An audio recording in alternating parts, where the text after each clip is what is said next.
నమస్తే. Welcome to our channel. Senior journalist Damu Balaji garu ఉన్నారు. వారితో మాట్లాడదాం. సార్ నమస్తే సార్. నమస్తే. సార్ నిమిష ప్రియ అనే కేరళ అమ్మాయి ఎంఎన్ వెళ్ళింది. అక్కడ ఆ అమ్మాయికి ఉరిశిక్ష వేశారు సార్. అసలు ఆ అమ్మాయికి ఉరిశిక్ష ఎందుకు వేశారు? అలాగే వాళ్ళ తల్లిదండ్రులు ఇప్పుడు రిక్వెస్ట్ చేసుకుంటున్నారు ఆ ఉరిశిక్ష క్యాన్సిల్ చేయమని. యాక్చువల్లీ ఇది 2017లో ఉరిశిక్ష వేశారు సార్. ఇప్పుడు దాన్ని అమలు చేస్తారు అనే న్యూస్ వచ్చింది. అసలు ఈ నిమిష ప్రియ ఎవరు? ఎందుకని ఆ అమ్మాయికి అక్కడ ఉరిశిక్ష వేశారు సార్? యాక్చువల్‌గా నేను లాంగ్ బ్యాక్ మన ఛానెల్‌లో ఈ స్టోరీ చెప్పాను. అయితే ఇప్పుడేందంటే ఈ స్టోరీ మళ్ళీ ఎందుకు బయటకొచ్చిందంటే ఈమె గత 7 ఏళ్ల నుంచి యెమెన్ దేశంలో జైల్లో ఉంది. ఇప్పుడు ఆమె ఉరిశిక్షను ఆ దేశ ప్రెసిడెంట్ రషద్ అల్ అలెమి అనే ఆ దేశ అధ్యక్షుడు ఓకే చేసేసాడు. గ్రీన్ సిగ్నల్ ఇచ్చేసాడు ఈయన ఉరిదీసామని. సో ఇప్పుడు ఉరిదీయడానికి వాళ్ళు సిద్ధమవుతున్నారు. కాబట్టి మళ్ళీ ఒక్కసారిగా ఇది ఇష్యూలకి రంగంలోకి వచ్చిందన్నమాట. ఇప్పుడు భారత ప్రభుత్వం మినిస్టర్ ఆఫ్ ఎక్స్టర్నల్ అఫైర్స్ సంబంధించిన ప్రధాన ప్రతినిధి రణధీర్ జైస్వాల్ కూడా స్టేట్మెంట్ ఇచ్చాడు నిన్న. సో ఇది మళ్ళీ ఒకసారి దేశంలో వైరల్ అవుతున్న న్యూస్. ఎందుకు అసలు ఏం జరిగింది, ఈమె అక్కడికి ఎందుకు వెళ్ళింది, అక్కడ ఏమి తప్పు చేసింది, ఈ విషయాలు మనం చెప్పుకుందాం. ప్రధానంగా ఏంటంటే ఈ నిమిష ప్రియ అనే అమ్మాయి నర్సు అనమాట. బేసిక్గా నర్సింగ్ చదివింది. జనరల్గానే కేరళలో ఎక్కువ మంది అమ్మాయిలు నర్సింగ్ చదివి గల్ఫ్కి వెళ్తుంటారు. అలాగా అందుకనే ఒక దశలో మన ఉమ్మడి ఆంధ్రప్రదేశ్లో కూడా తెలుగు రాష్ట్రాల్లో నర్సింగ్ కాలేజీలు అంతా కూడా వాళ్ళ మీద ఆధారపడ్డాయి. ఇప్పటికి కూడా మన హాస్పిటల్లో చాలామంది కేరళ నర్సెస్ ఉంటారు అన్నమాట. సో అలాగా ఈమె నిమిష ప్రియ కూడా పాలక్కాడ్ దగ్గర ఒక విలేజ్. అక్కడ నుంచి ఆమె యెమెన్లో ఆమెకి ఛాన్స్ వచ్చింది. యెమెన్లో 2008లో ఆమె యెమెన్కి వెళ్ళింది.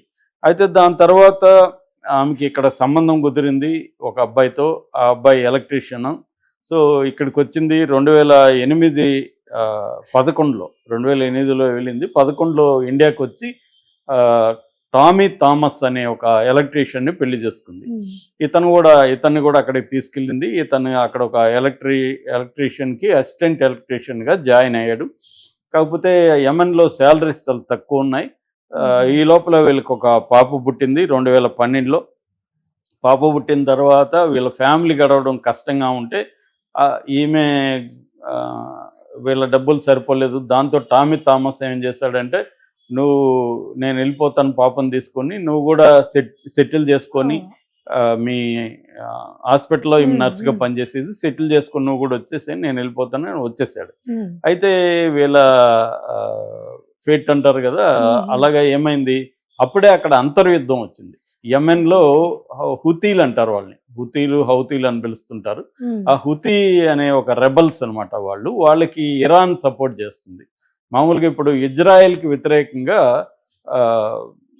ఒక యాక్సిస్ ఆఫ్ రెసిస్టెన్స్ అని ఒక వింగ్ని తయారు చేసింది ఇరాన్. అంటే యెమెన్లు కావచ్చు, తర్వాత పాలస్తీనా రెబల్స్ కావచ్చు, ఇటు లెబనాన్లో కొంతమంది రెబల్స్ని, ఇలాగా ప్రతి దేశంలో ఒక రెబల్ గ్రూప్ని, ఆ సాయుధ గ్రూప్ని రెడీ చేసింది అనమాట. అలాంటి ఒక గ్రూపే ఈ హుతీ గ్రూపు. హుతీ గ్రూపు అక్కడున్న పరిపాలన మీద డామినేట్ చేసి ఇప్పటికీ కొన్ని ప్రాంతాలను యెమెన్లో హుతీ గ్రూపులో ఆధీనంలో ఉన్నాయి. వీళ్ళ పక్కనున్న సముద్రంలో షిప్పుల్ని వాటి మీద దాడులు చేస్తుండడం, ఇజ్రాయెల్కి సంబంధించి కానీ, లేకపోతే ఇజ్రాయెల్ని సపోర్ట్ చేసే అమెరికా, ఫ్రాన్సు, యూకే ఇలాంటి ఇదంతా కూడా వీళ్ళు చేస్తుంటారు అన్నమాట. సో ఈ క్రమంలో ఎప్పుడైతే అంతర్యుద్ధం వచ్చిందో ఈమెకి వీసా రాలేదు. ఈమె హెల్డప్ అయిపోయింది. అక్కడ హెల్డప్ అయిపోయేసరికి ఆమె అక్కడ ఉన్న తన పరిచయాలను ఉపయోగించుకొని క్లినిక్ పెడదాం అనుకున్నారు. ఈమెకి అక్కడ ఒక అతను తలాల్ అబ్దో మెహదీ అనే ఒక అతను పరిచయం అయ్యాడు. హాస్పిటల్కి సంబంధించి పరిచయం అయితే అక్కడ ఉన్న రూల్ ప్రకారం ఏంటంటే, అక్కడ ఏం వ్యాపారం పెట్టాలన్నా బయట వాళ్ళు పెట్టడానికి లేదు, వాళ్ళ పేరుతోనే పెట్టాలి, లోకల్ వాళ్ళ పేరుతో. సో అందుకని ఈ మెహదీ, తలాల్ అబ్దో మెహదీ ఎవడైతే ఉన్నాడు, అతని పేరు మీద చిన్న క్లినిక్ పెట్టుకుంది. అక్కడ క్లినిక్ పెట్టుకున్నప్పుడు అతని పేరు మీద ఉంటుంది. అతనికి ఏంటంటే క్లినిక్ ఏమి కష్టపడి కొద్దిగా డెవలప్ చేసింది. ఇది బాగుండేసరికి అతనికి గ్రీడ్ వచ్చింది. గ్రీడ్ వచ్చి అతను ఏం చేశాడంటే పాస్పోర్ట్ అన్నీ అతని దగ్గర పెట్టుకున్నాడు. అతని భార్యని అందరికి పరిచయం చేసేసాడు. చేసి అతను డబ్బులు మొత్తం అతను లాగేసుకోవడం మొదలుపెట్టాడు. దాంతో ఈమె కేసులు పెట్టింది అతని మీద. కేసులు పెడితే ఈమె మీదనే కేసులు పెట్టి ఈమెని 7 రోజులు జైల్లో కూడా ఉంచారు ఆ టైంలో. ఉంచితే ఈమెకి ఏంటంటే అక్కడ జైలు వార్డెన్ పరిచయం అయ్యాడు. పరిచయం అయ్యి అతనికి చెప్పింది ఈ స్టోరీ అంతా. ఇలాగా నన్ను వేధిస్తున్నాడు వాడు, పాస్పోర్ట్ అంతా అతని దగ్గర ఉంది అంటే, ఇతను జైలు వార్డెన్ ఏం చెప్పాడంటే, నువ్వు వాడికి మత్తుమందు ఇచ్చేసేయి, మత్తులో ఉన్నప్పుడు అతని దగ్గర మనం దొంగిలిద్దాము మన పాస్పోర్ట్ ఇవన్నీ పేపర్లు, నువ్వు వెళ్ళిపోదు. ఈమె ఏంటంటే వెళ్ళిపోదాం అనుకున్నది కానీ క్లినిక్ పెట్టడానికి అప్పులు కూడా చేసింది ఈమె కేరళ నుంచి. అందుకని వచ్చేసే పరిస్థితి కూడా లేదు. రెండోది పాస్పోర్ట్ వాడి దగ్గర ఉంది. అందుకని ఈమె ఏం చేసింది, ఆ వార్డెన్ సహకారంతో ఇతనికి మత్తుమంది ఇచ్చింది. అయితే వీడికి ఆల్రెడీ డ్రగ్స్ అలవాటు ఉంది మెహదీకి. డ్రగ్స్ అలవాట్లు ఉంది కాబట్టి మత్తుమంది పనిచేయలేదు, డోస్ పనిచేయలేదు. సో దాంతో వార్డెన్ ఏం సలహా ఇచ్చాడంటే డోస్ పెంచు అని చెప్పాడు. సో ఈ మత్తుమందు డోస్ పెంచేసరికి వాడు చనిపోయాడు. సో చనిపోయేసరికి బాడీని వాటర్ ట్యాంక్లో దాచిపెట్టడం ఏదో ట్రై చేశారు ఇద్దరు కలిసి, వార్డెను ఈమె. కానీ దొరికిపోయారు. సో దొరికిపోయేసరికి ఈమెను ఆ వార్డెన్ అరెస్ట్ చేశారు. మేజర్గా ఈమె కదా చేసింది, వార్డెన్ సహకారమే కదా. ఈమెను జైల్లో పెట్టేశారు. మరణ శిక్ష, వాళ్ళకి ఏంటంటే శిక్షలు అక్కడ టఫ్గా ఉంటాయి. సో మరణ శిక్ష రద్దు చేస్తారు. అయితే అక్కడ ఉన్న సుప్రీంకోర్టు ఒక ఆప్షన్ ఉంటుంది వాళ్ళకి, ఏంటంటే అక్కడ బాధితులకు కానీ కాంపన్సేషన్ ఇచ్చి వాళ్ళు క్షమాభిక్ష పెడితే బాధితులు అప్పుడు వదిలేస్తారు అన్నమాట. ఈ క్షమాభిక్షకి ఎన్ని కరెక్ట్గా తెలియదు కానీ దాదాపు ₹1,00,00,000 పైన డబ్బులు వాళ్ళు డిమాండ్ చేస్తున్నారు. ₹1,00,00,000 ఇస్తే, అంటే కరెక్ట్ ఫిగర్ చేయలేదు, నేను రఫ్గా చెప్తున్నా. ₹1,00,00,000 ఇస్తే మేము క్షమాభిక్ష ఇస్తాం. ₹1,00,00,000 వీళ్ళ దగ్గర లేదు. తల్లి ఏమో ఈమెకి భర్తతో కూడా మధ్యలో గొడవలు వచ్చి విడిపోయినారు, థామస్తో కూడా విడిపోయినారు. తల్లి ఉంది, తల్లికి అంత ఇది లేదు, నాలెడ్జ్ లేదు. సో తల్లి ఎవరెవరినో పట్టుకొని ఢిల్లీకి, ఇక్కడ ఏంటంటే యమన్కి ఎప్పుడైతే అంతర్యుద్ధం వచ్చిందో యమన్కి పోవడానికి మనోళ్ళు పాస్పోర్ట్లు వీసాలు ఇవ్వడం మానేశారు. యమన్కి వెళ్ళొద్దని మనోళ్ళు. ఇప్పుడు యమన్కి వెళ్ళాలంటే ప్రత్యేక పర్మిషన్ కావాలి. ఈమె సుప్రీంకోర్టు వరకు వెళ్ళి కొట్లాడుతుంది పర్మిషన్ ఇవ్వమని. సుప్రీంకోర్టు కూడా ఈమె పర్మిషన్ ఇవ్వమని చెప్పింది. ఈమెకి పర్మిషన్ ఇచ్చిన అక్కడికి వెళ్ళిన డబ్బులు ఎలాగా, డబ్బులు కూడా రకరకాలుగా కేరళలో ఉండే బిజినెస్ మ్యాన్లు కొంత దుబాయ్లో గల్ఫ్లో ఉంటారు కదా, అలాంటి వాళ్ళ దగ్గర అంతా కూడా ఈమె అడుక్కొని వాళ్ళంతా ఇవ్వడానికి ట్రై చేసి కొంత కలెక్ట్ కూడా అయింది. కానీ అది సరిపోయినట్లేదు, వాళ్ళ క్షమాభిక్ష పెట్టలేదు.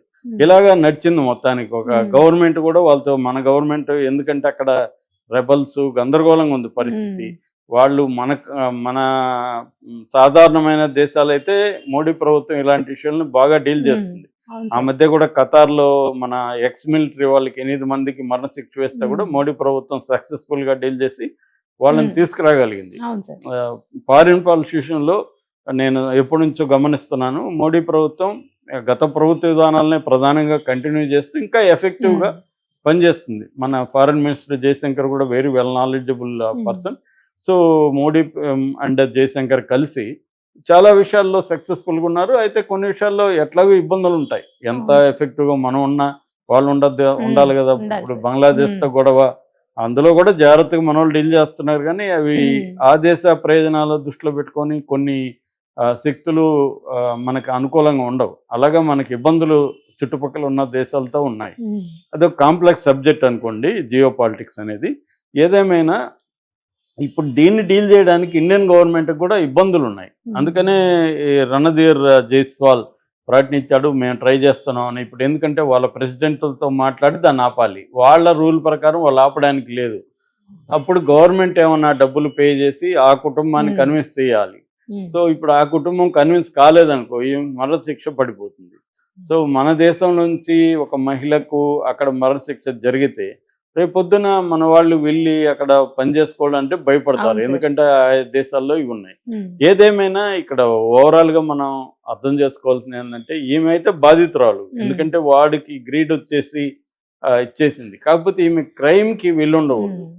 కానీ ఈమె వెళ్ళుండకూడదని మనం చెప్తాం. కానీ ఆమె పాపం ట్రై చేసింది, పోలీసులు కేసు పెట్టింది, ఏమీ చేయలేకపోయింది.